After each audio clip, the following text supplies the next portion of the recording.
ಒಂದೆಡೆ ಸಮುದ್ರದಾಚೆ ಮಧ್ಯಪ್ರಾಚ್ಯದಲ್ಲಿ ಯುದ್ಧದ ಕಾರ್ಮೋಡ, ಅದರ ನೇರ ಬಿಸಿ ಇದೀಗ ರಾಜ್ಯದ ಆಟೋ ಚಾಲಕರಿಗೆ ತಟ್ಟಿದೆ. ದಿನದ ಸಂಪಾದನೆ ಮೂಲಕವೇ ಹೊಟ್ಟೆ ತುಂಬಿಸಿಕೊಳ್ತಿದ್ದ ವರ್ಗಕ್ಕೀಗ ಎಲ್ಪಿಜಿ ಸಮಸ್ಯೆ ತಲೆದೂರಿದ್ದು ಆತಂಕದಲ್ಲಿ ಕಾಲ ಕಳೆದಿದ್ದಾರೆ. ಇದರಿಂದಾಗಿ ನಗರದ ರಸ್ತೆಗಳಲ್ಲಿ ಓಡಾಟ ಮಾಡಬೇಕಿದ್ದ ಆಟೋಗಳು ಗ್ಯಾಸ್ ಸ್ಟೇಷನ್ ಮುಂದೆ ಸಾಲುಗಟ್ಟಿ ನಿಂತಿವೆ. ಸಿಲಿಕಾನ್ ಸಿಟಿಯಲ್ಲಿ ಆಟೋಗಳಿಗೆ ಸಿಗ್ತಿಲ್ಲ ಎಲ್ಪಿಜಿ. ರಾಜಧಾನಿಯಲ್ಲಿ ದಿನದಿಂದ ದಿನಕ್ಕೆ ಗ್ಯಾಸ್ ಸಮಸ್ಯೆ ಉಲ್ಬಣ.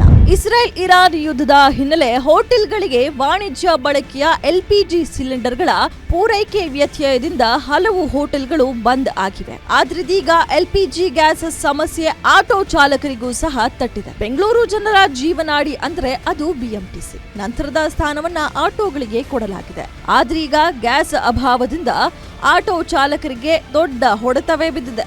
ಎಲ್ಪಿಜಿ ಗ್ಯಾಸ್ಗಾಗಿ ಬಂಕ್ಗಳ ಮುಂದೆ ಕ್ಯೂ ನಿಂತಿರುವ ದೃಶ್ಯಗಳು ಸಹ ನಗರದಲ್ಲಿ ಕಂಡುಬಂದಿತು. ಬೆಂಗಳೂರು ಸೇರಿದಂತೆ ಕರ್ನಾಟಕದ ಹಲವೆಡೆ ಎಲ್ಪಿಜಿ ಗ್ಯಾಸ್ ತೀವ್ರ ಅಭಾವ ಉಂಟಾಗಿದ್ದು ಆಟೋ ಚಾಲಕರು ಪರದಾಡುವಂತಾಗಿದೆ. ರಾಜಧಾನಿಯಲ್ಲಿ ರಾಜಾಜಿನಗರದ ತಿಮ್ಮಯ್ಯ ರೋಡ್ನಲ್ಲಿರೋ ಗ್ಯಾಸ್ ಸ್ಟೇಷನ್ಗಳ ಮುಂದೆ ಇಂದು ನೂರಾರು ಆಟೋಗಳು ಕ್ಯೂ ನಿಂತಿರುವಂತಹ ದೃಶ್ಯ ನಗರದಲ್ಲಿ ಗ್ಯಾಸ್ ಅಭಾವ ಎಷ್ಟಿದೆ ಎಂದು ತೋರಿಸುತ್ತಿತ್ತು. ಕಮರ್ಷಿಯಲ್ ಸಿಲಿಂಡರ್ ಸಮಸ್ಯೆ ಬಗೆಹರಿಯಿತು ಎನ್ನುವಷ್ಟರಲ್ಲೇ ಈಗ ಆಟೋ ಎಲ್ಪಿಜಿ ಸಂಕಷ್ಟ ಶುರುವಾಗಿದೆ. ಇನ್ನು ನಗರದ ಪ್ರಮುಖ ಗ್ಯಾಸ್ ಸ್ಟೇಷನ್ಗಳ ಮುಂದೆ ನೋ ಸ್ಟಾಕ್ ಬೋರ್ಡ್ ಸಹ ನೇತಾಡುತ್ತಿವೆ.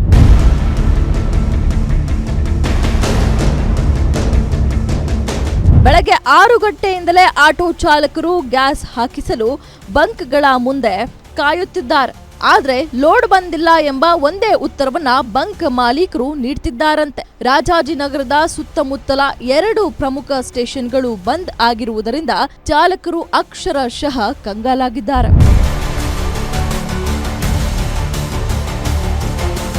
ಒಂದ್ ಕಡೆ ಪ್ರಧಾನಿ ಮೋದಿ ಎಲ್ಲಾ ರಾಜ್ಯಗಳ ಸಿಎಂ ಜೊತೆ ಸಭೆ ನಡೆಸಿ ಸಮಸ್ಯೆ ಬಗೆಹರಿಸಿದೆ ಅಂತ ಭರವಸೆ ಕೊಟ್ಟಿದ್ದಾರೆ. ಆದ್ರೆ ಮತ್ತೊಂದ್ ಕಡೆ ಆಟೋಗಳಿಗೆ ಸಿಗ್ತಿರೋ ಎಲ್ಪಿಜಿ ಸಿಗದಿರೋದನ್ನ ಗಮನಿಸಿದ್ರೆ ಇದೆಲ್ಲ ಸುಳ್ಳು ಅನ್ನೋದು ಸಾಬೀತಾಗ್ತಿದೆ ಅಂತ ಆಟೋ ಚಾಲಕರು ಆಕ್ರೋಶ ಹೊರಹಾಕ್ತಿದ್ದಾರೆ. Ullas S Kirwase, Guarantee News, Bengaluru.